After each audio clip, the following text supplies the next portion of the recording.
Renungan Minggu Paskah. Klik. Mari kita baca sama-sama. Ada kurang lebih 4 ayat diambil dari Injil Matius 28. Ayat yang pertama 5 sampai 7. 2, 3. Setelah hari Sabat lewat, menjelang menyingsingnya fajar pada hari pertama minggu itu, pergilah Maria Magdalena dan Maria yang lain menengok kubur itu. Akan tetapi malaikat itu berkata kepada perempuan-perempuan itu, "Janganlah kamu takut, sebab aku tahu kamu mencari Yesus yang disalibkan itu. Ia tidak ada di sini, sebab ia telah bangkit, sama seperti yang telah dikatakannya. Mari, lihatlah tempat ia berbaring. Dan segeralah pergi dan katakanlah kepada murid-muridnya bahwa ia telah bangkit dari antara orang mati. Ia mendahului kamu ke Galilea.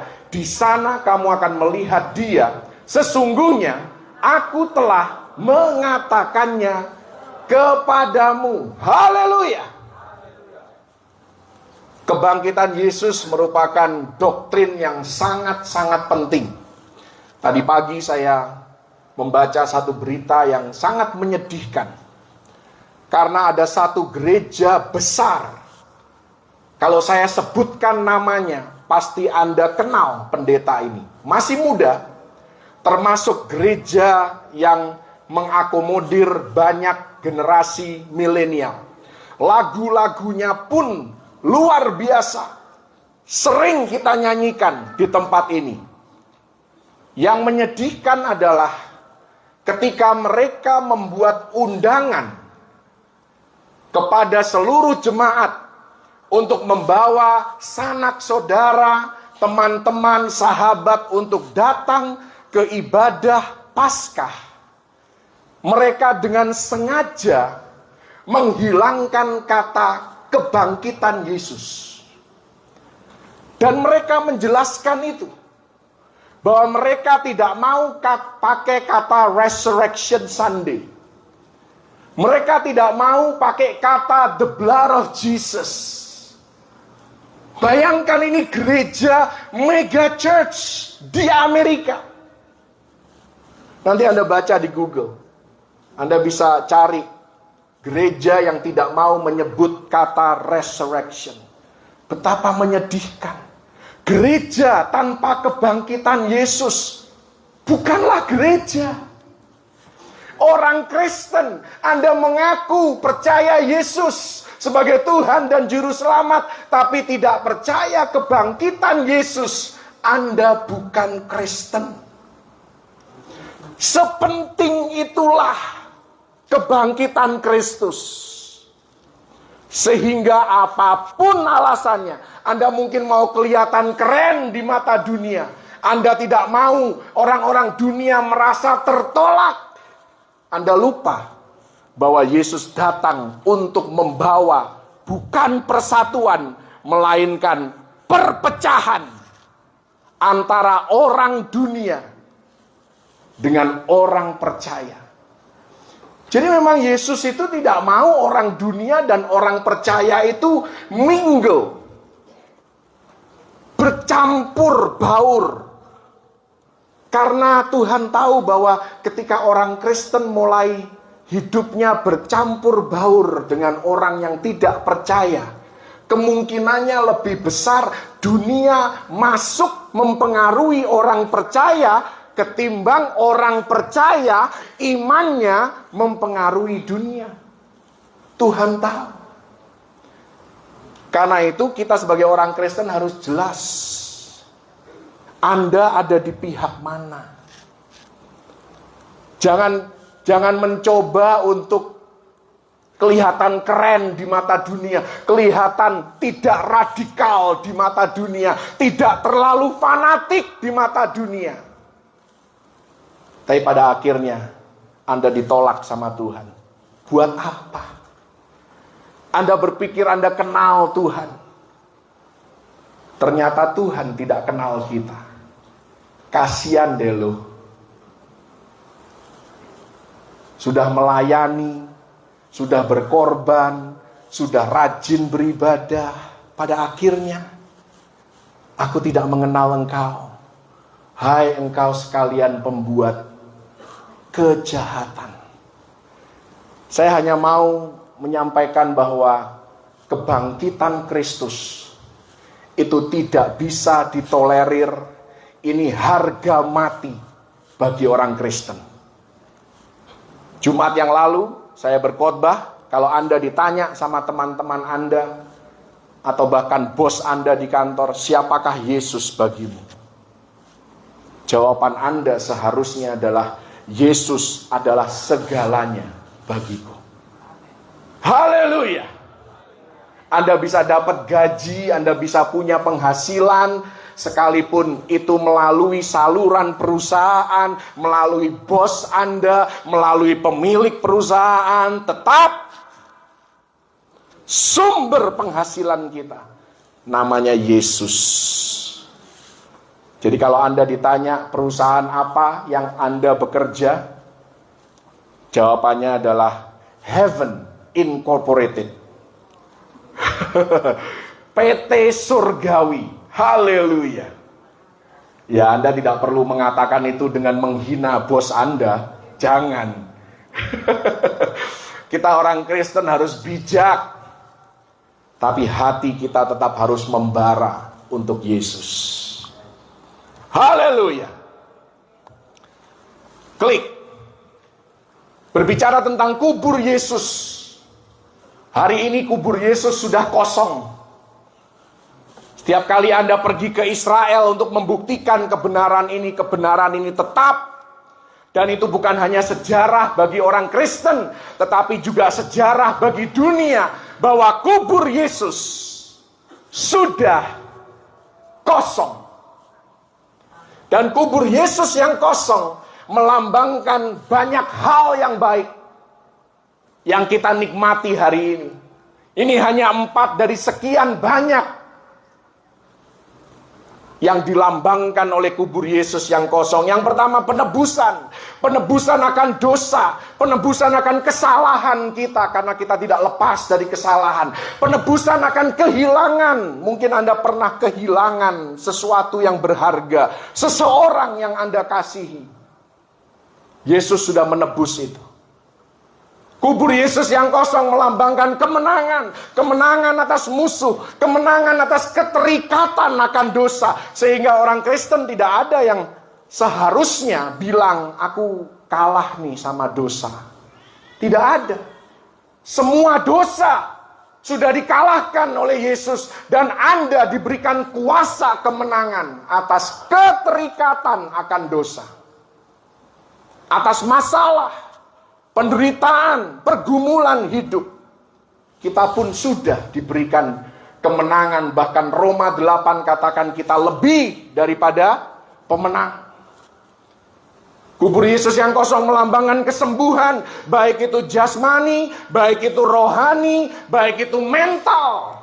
Jadi orang Kristen yang sejati, orang Kristen yang sehat, tidak mungkin mengalami gangguan mental. Seringkali kita mengalami gangguan mental ketika kita mengizinkan perenungan kita itu tentang hal-hal negatif, tentang hal-hal yang kita tidak punya. Seolah-olah semuanya suram, semuanya tidak menentu, semuanya gelap.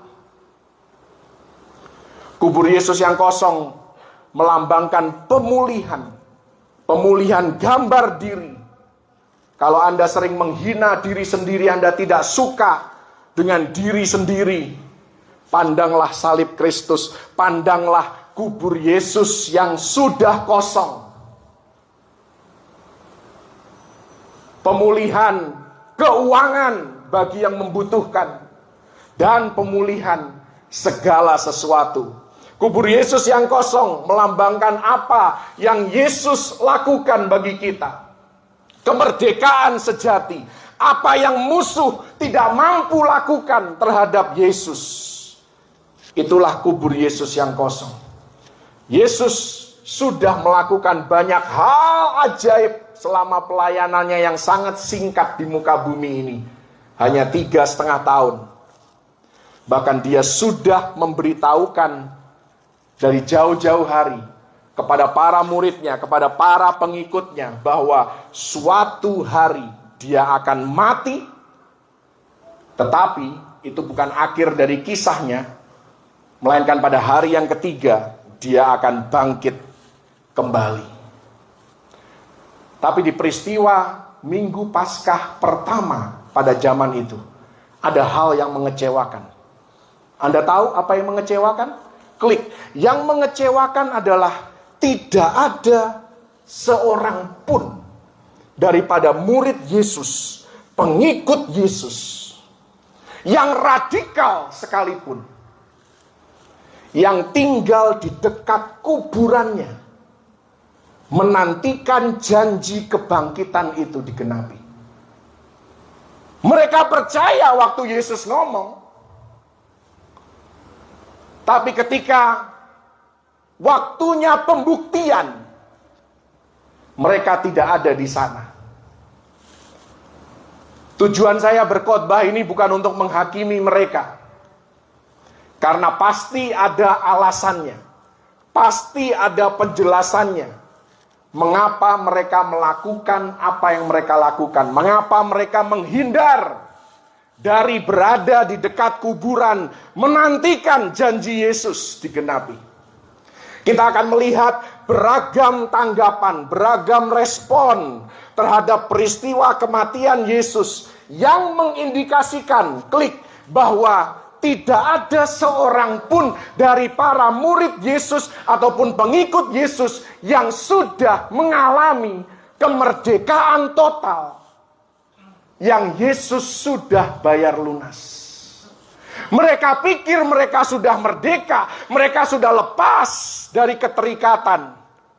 Tapi ternyata ketika masa depan suram, ketika mereka berhadapan dengan hari-hari yang jahat, iman mereka tidak tahan uji. Mereka menjauh dari Tuhan. Mereka bahkan tidak percaya lagi kepada janji yang pernah Yesus ucapkan dan mereka percayai. Terlihat dari respon mereka. Para perempuan kita lihat mereka merasa sedih, mereka kecewa, mereka patah hati, mereka pergi ke kuburan, yes. Tetapi mereka tidak mengharapkan mujizat. Mereka pergi ke kuburan hanya sebagai tanda penghormatan kepada Yesus. Tidak ada satupun dari para murid yang mengharapkan mujizat di Minggu Paskah pertama pada waktu itu. Ini sangat-sangat mengecewakan. Tapi jangan terlalu cepat menghakimi para murid.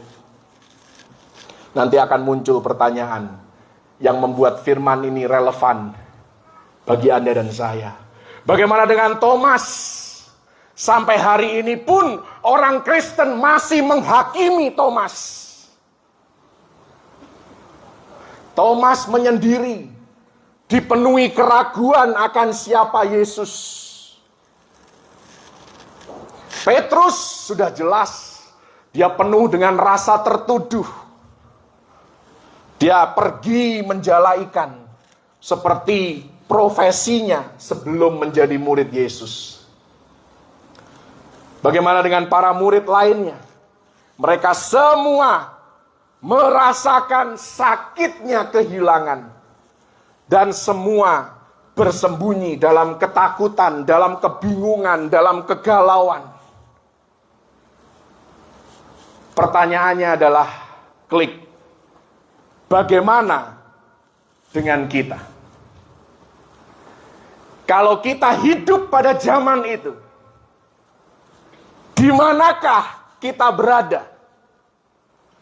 Makanya tadi saya sudah kasih peringatan, jangan terlalu cepat menghakimi para murid.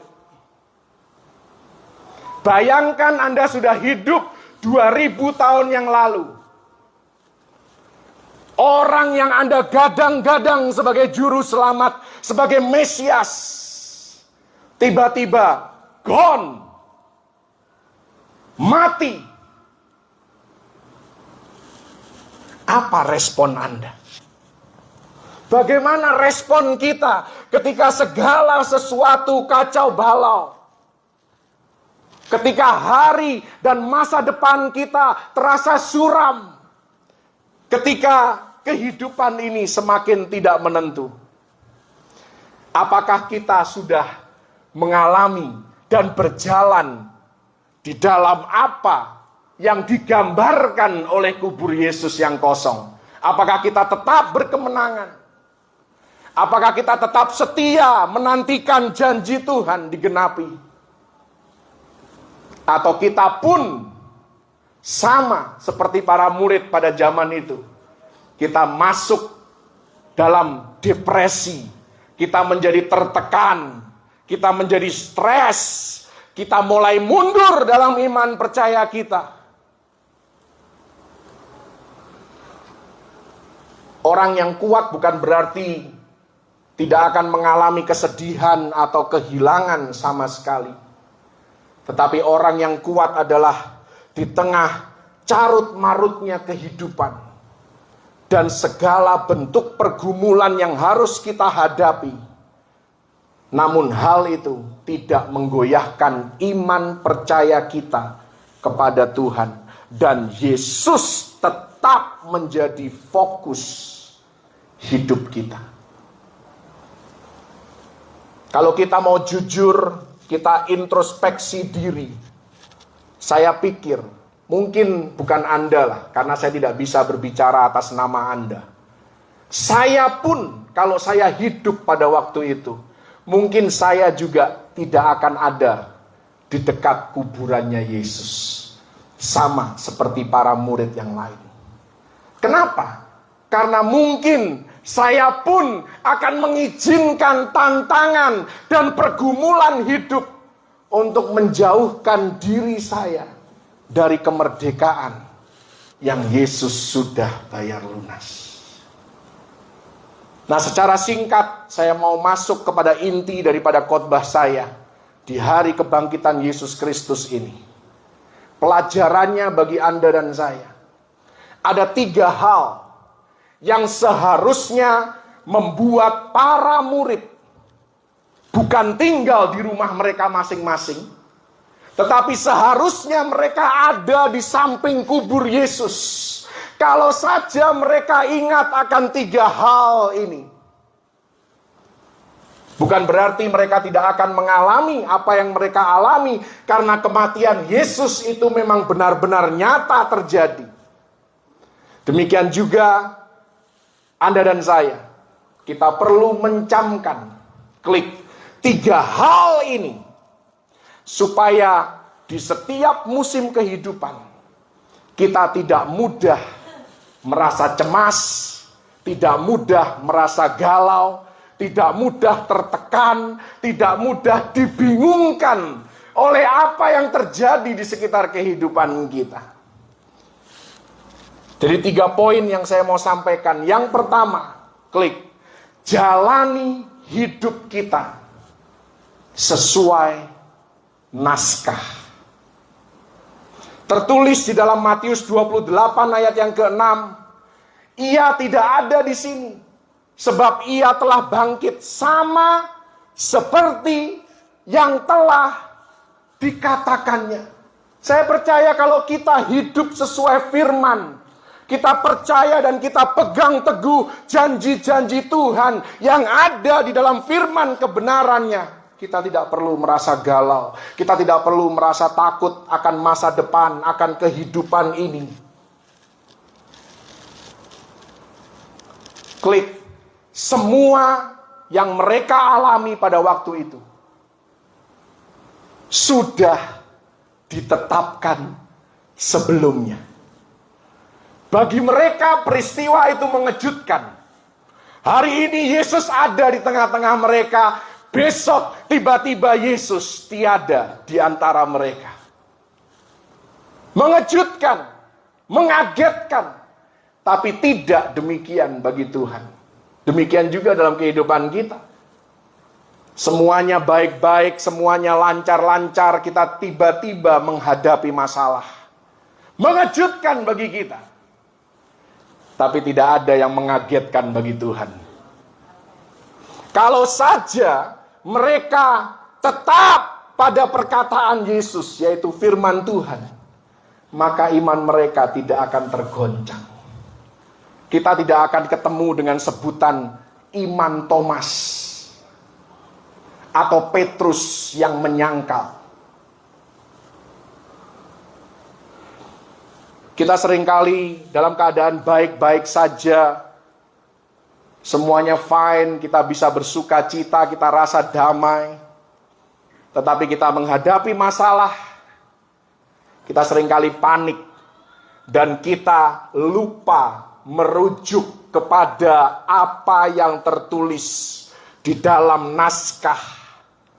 Ketika pergumulan melanda hidup kita, kita lupa seperti apa yang dikatakan oleh Tuhan, bahwa di dalam dunia engkau akan mengalami penderitaan, di dalam dunia engkau akan mengalami penganiayaan. Tetapi firman Tuhan katakan, teguhkanlah hatimu, karena aku sudah mengalahkan dunia. Kita seringkali bahkan pakai naskah kita sendiri, seolah-olah kita lebih tahu dibandingkan Tuhan pencipta kita. Saya mau katakan poin yang kedua, kalau kita mau menikmati penggenapan janji Tuhan, maka hiduplah sesuai firman Tuhan. Haleluya. Karena firman Tuhan telah teruji melewati waktu, telah teruji bertahan melawan berbagai filosofi dunia. Firman Tuhan tidak berubah, tidak bergantung kepada keadaanmu hari ini. Tetap konstan, stabil, konsisten. Karena Mazmur 119 ayat yang ke-105, ayat yang sudah sangat kita kenal dan sering kita nyanyikan.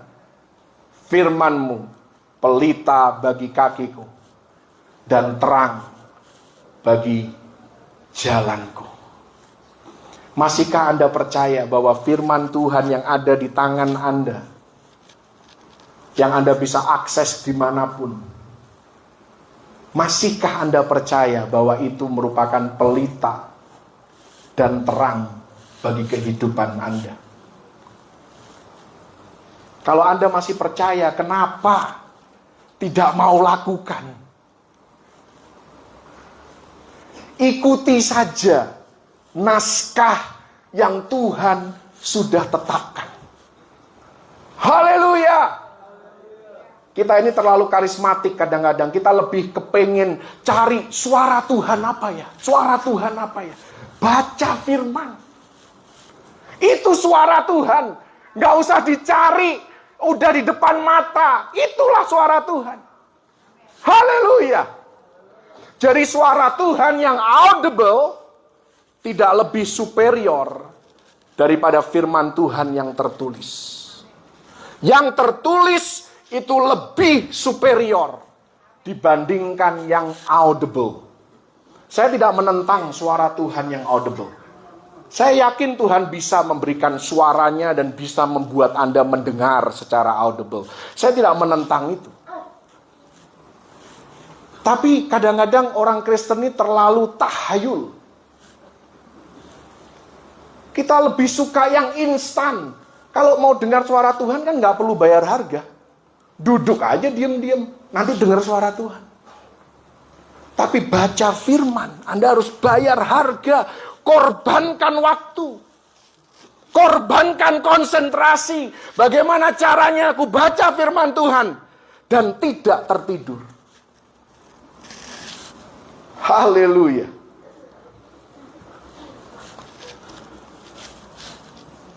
Itu yang pertama. Jalani hidup kita sesuai naskah. Anda kalau pernah main drama, Anda punya naskah sendiri atau ikut naskahnya sutradara? Udah pastilah. Anda ikut naskah Anda sendiri, dipecat Anda jadi aktor. Biarpun Anda terkenal. Itu sama manusia. Puji Tuhan, Tuhan kita baik. Dia hari ini kita gagal, besok dikasih kesempatan lagi. Besok kita gagal, dikasih kesempatan lagi. Tapi setiap kali kita gagal, yang rugi bukan Tuhan. Yang rugi kita sendiri. Kita kehilangan waktu, kehilangan tenaga, dan sebagainya. Karena itu jalani hidup kita sesuai naskah. Karena apapun yang terjadi dalam hidup ini, tidak ada yang terlalu sukar bagi Tuhan untuk menolong Anda. Yang kedua, tetap tinggal dekat. Ditulis dalam Matius 26 ayat yang ke-46, bangunlah, marilah kita pergi. Dia yang menyerahkan aku sudah dekat. Ini berbicara tentang peristiwa doa Yesus di Taman Getsemani. Yesus berdoa, tetapi para muridnya tertidur. Setelah selesai berdoa, Yesus mengajak para murid untuk bangun dan pergi.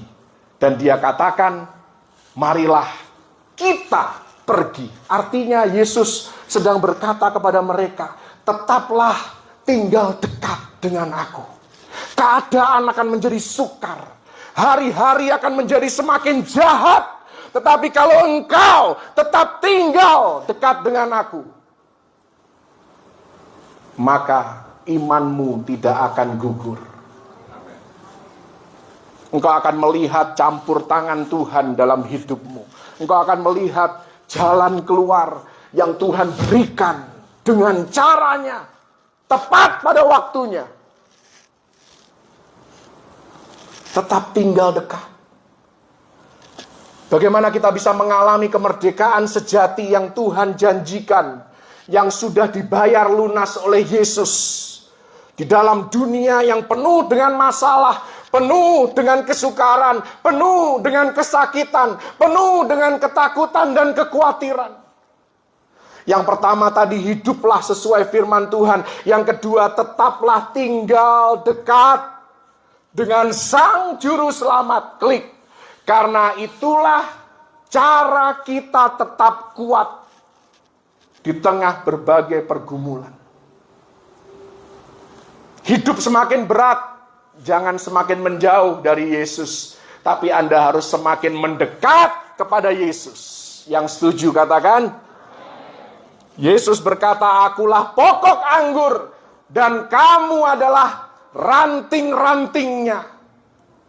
Tinggallah dekat saat keadaan menjadi sulit.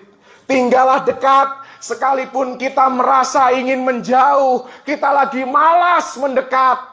Justru pada saat itulah Anda harus mendekat. Meskipun tidak masuk akal, firman Tuhan ini nggak masuk akal. Masa aku bangkrut disuruh memberi? Nggak masuk akal.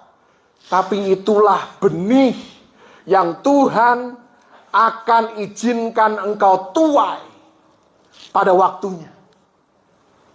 Aku disakiti, kok aku harus mengampuni? Supaya Anda bisa keluar dari penjara. Anda tidak mau mengampuni orang yang bersalah kepada Anda, itu sama dengan Anda minum racun tapi berharap tidak mati.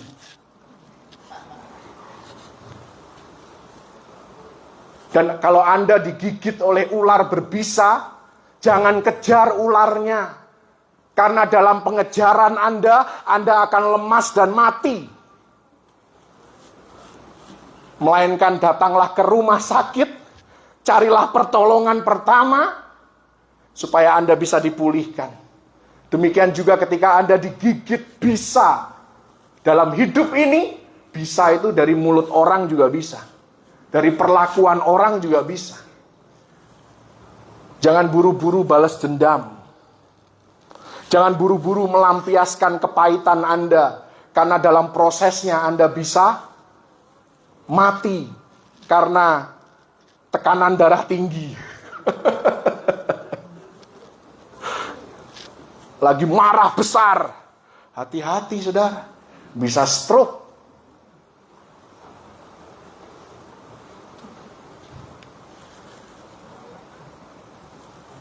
Tinggallah dekat dengan Yesus walaupun jalannya bukan jalan kita. Tinggallah dengan Yesus sekalipun sakit menjalaninya. Tinggallah dekat dengan Yesus sekalipun yang lain pergi. Maka kita akan berjalan dalam kemerdekaan yang Tuhan janjikan. Hidup kita mungkin penuh dengan pergumulan. Tapi setiap pergumulan itu tidak akan melemahkan iman kita, justru akan menguatkan kita. Pertanyaannya, klik. Bagaimana kita tahu bahwa kita tinggal dekat? Semua orang Kristen kalau ditanya, kamu dekat dengan Tuhan nggak? Oh, dekat. Dia sahabatku. Dia Bapakku. Itu pengakuan mulut Anda. Bagaimana penilaian Tuhan atas hidup kita? Apakah kita benar-benar dekat dengan Tuhan?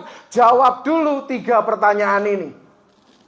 Yang pertama, orang yang dekat dengan Tuhan, ranting yang terkoneksi dengan pokok pasti berbuah.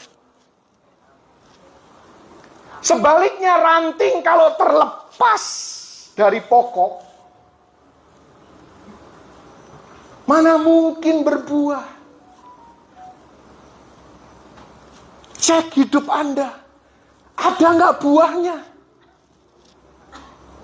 Kalau ada buahnya, pahit atau manis?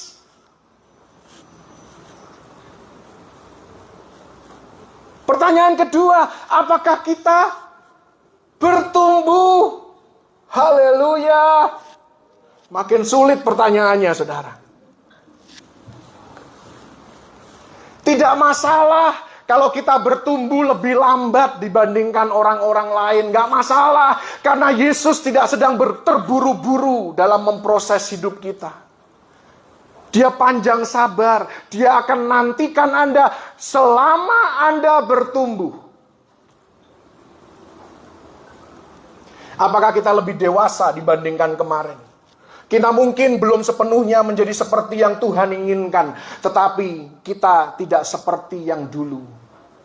Karena itu jangan suka nyanyi lagu Aku masih seperti yang dulu.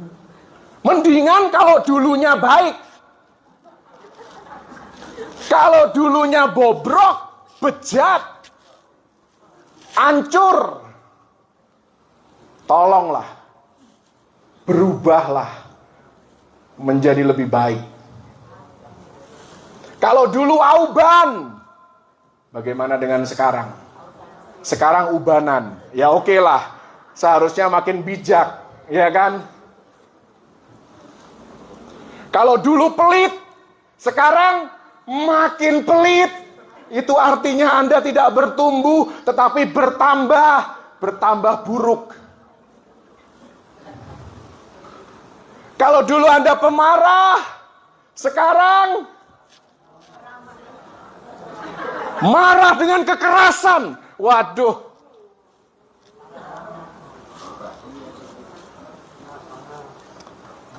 Anda perlu untuk bergumul lebih lagi dalam hadirat Tuhan.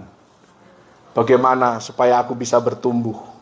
Karena bukan dengan kuat dan gagah kita, melainkan bersama dengan Roh Kudus. Yudas saya sudah sebutkan Jumat yang lalu kan. Yudas adalah seseorang yang rajin ke gereja, tapi sifat dan kelakuannya tetap seperti iblis. Yudas ini contoh bahwa bukan masalah kita hadir di gereja, tetapi apakah gereja hadir di dalam kita. Bukan masalah kita beribadah kepada Tuhan, tetapi apakah Tuhan bisa beribadah di dalam kita.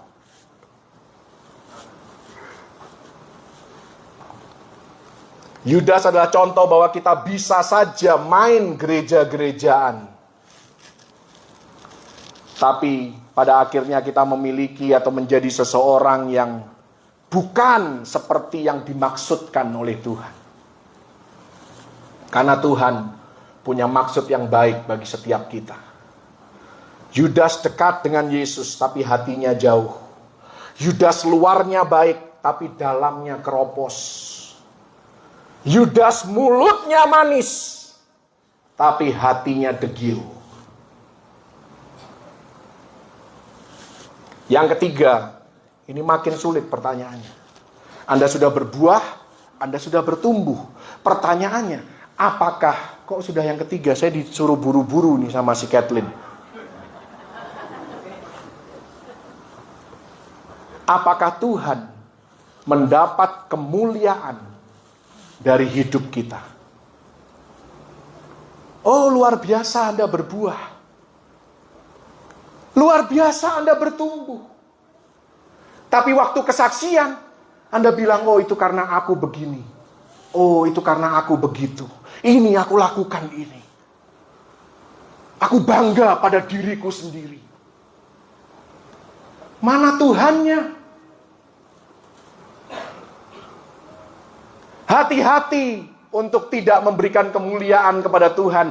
Karena Yesaya 42 ayat 8, aku tidak berbagi kemuliaan. Oh, Tuhan akan memuliakan kita, yes. Tapi jangan pernah kita lupakan bahwa semua yang kita miliki berasal dari Dia. Tuhan pencipta segalanya. Ketika orang melihat hidup kita, apakah mereka melihat ranting, itu kita, atau melihat pohon, yaitu Tuhan?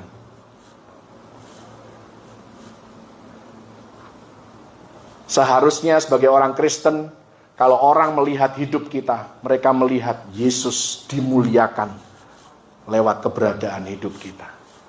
Bukan kita yang membangga-banggakan diri. Sok keren.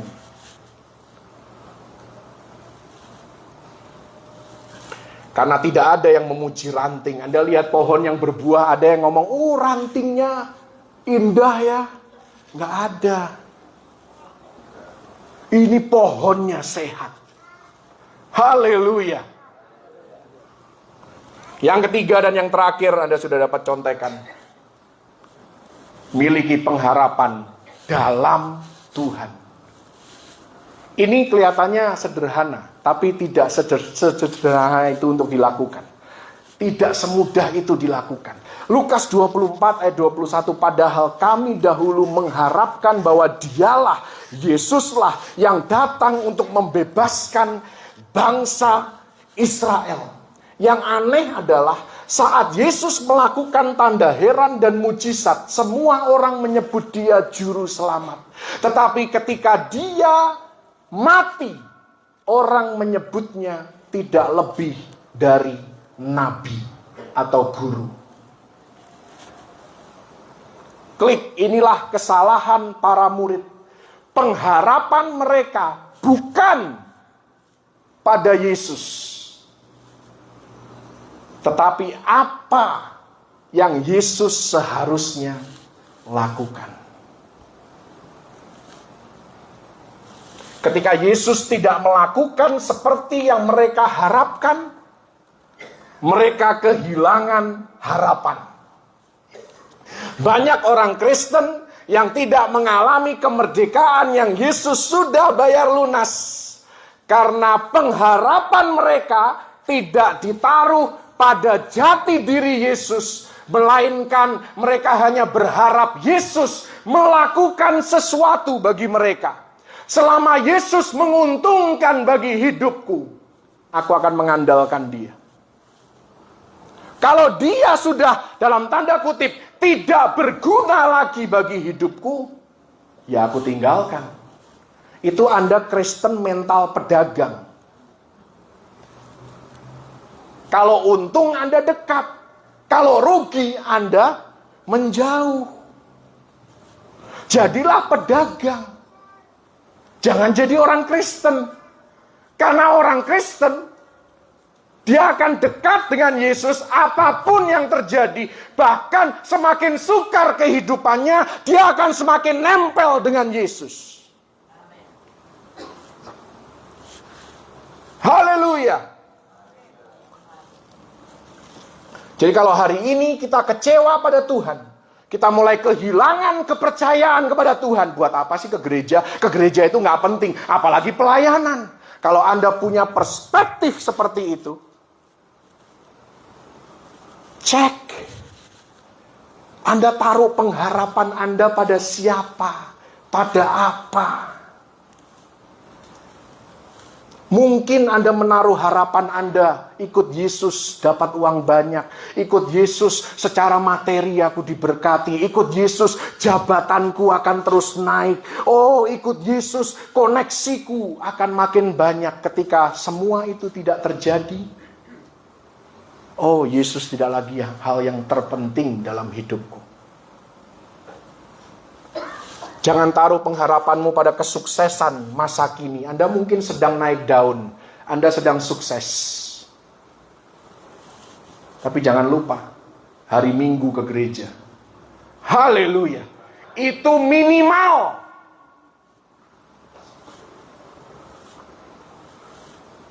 Kepada siapa Anda memberikan kemuliaan atas popularitas Anda? Atas keberhasilan hidup Anda. Kita bisa kecewa terhadap para murid. Pada waktu itu kita bisa menghakimi mereka. Oh katanya murid Yesus, kok gak percaya janji Yesus? Tapi kalau kita mau jujur, kita pun mungkin tidak ada di sana, di dekat kubur Yesus pada waktu itu. Tapi saya tidak mau mengakhiri firman saya dalam kondisi seperti ini. Karena kisah Paskah yang pertama pun tidak berakhir di sini. Anda mau dengar berita baik? Karena Injil adalah berita baik. Tadi itu berita buruknya. Karena memang kita tidak sanggup memenuhi standarnya Yesus. Kita tidak mungkin bisa hidup 100% akurat seperti yang tertulis di naskah. Kita tidak selalu kepengen dekat dengan Yesus. Kita tidak selalu memberikan kemuliaan kepada Tuhan seperti yang seharusnya. Pengharapan kita pun tidak selalu hanya di dalam Tuhan. Tapi the good news is, berita baiknya adalah klik. Yesus terlalu amat sangat baik. Sekalipun para murid tidak sempurna, mereka tidak sesuai ekspektasinya Tuhan, tetapi Yesus tetap menjumpai setiap mereka di titik terendah hidup mereka, dalam keterpurukan mereka, dalam keburukan mereka. Yesus tetap hadir. Haleluya. Itulah Injil. Jadi kalau berita Injil itu jangan stop di berita buruk. Jangan stop di bencana, gempa bumi, kelaparan, peperangan. Berita Injil selalu memberikan harapan pada akhirnya. Thomas, seorang Thomas yang sangat meragukan Yesus. Aku gak percaya Yesus sampai aku mencucukkan tanganku pada lukanya. Bayangkan ya, untuk seorang Thomas, Yesus rela bekas lukanya tidak disembuhkan. Hanya untuk seorang Thomas. Karena Yesus tahu ada satu dari sekian banyak muridku yang begitu terpuruk, begitu stres, kehilangan imannya sampai dia melihat bekas luka itu. Maka Bapa, tolong jangan sembuhkan aku pada luka-luka bekas salib. Bayangkan, bisa nggak Bapa di surga menyembuhkan luka salibnya Yesus? Sangat bisa. Tapi Yesus nggak mau. Dia bilang, Bapa biar tetap di situ, nggak apa-apa. Untuk seorang Thomas, dia lakukan. Haleluya. Petrus dipulihkan. Bukan hanya dirinya dipulihkan, panggilannya dipulihkan. Maria Magdalena dihiburnya di dekat kubur yang sudah kosong. Dan banyak lagi. Yesus tidak menunggu para murid datang menghampiri dia. Dialah yang datang menghampiri para murid. Itulah Yesus yang kita peringati hari ini. Zakius ada di atas pohon. Tidak dipedulikan oleh siapapun. Dibenci semua orang. Yesus menemui Zakius di mana? Di sana. Perempuan yang tertangkap dalam perzinahan. Yesus tidak menunggu perempuan itu datang ke gereja, bertobat, nangis-nangis, altar call. Tidak. Yesus menemui dia di TKP ketika hendak dirajam. Gideon bersembunyi ketakutan. Nggak pede, minder. Dia bersembunyi di bawah pohon tarbantin, kata firman Tuhan. Yesus dalam rupa malaikat menemui Gideon di dalam keterpurukannya. Tidak ada yang peduli seberapa bobrok hidup kita. Seberapa jauh dari kubur Yesus yang sudah kosong. Jauh dari kemerdekaan yang sudah dia tebus.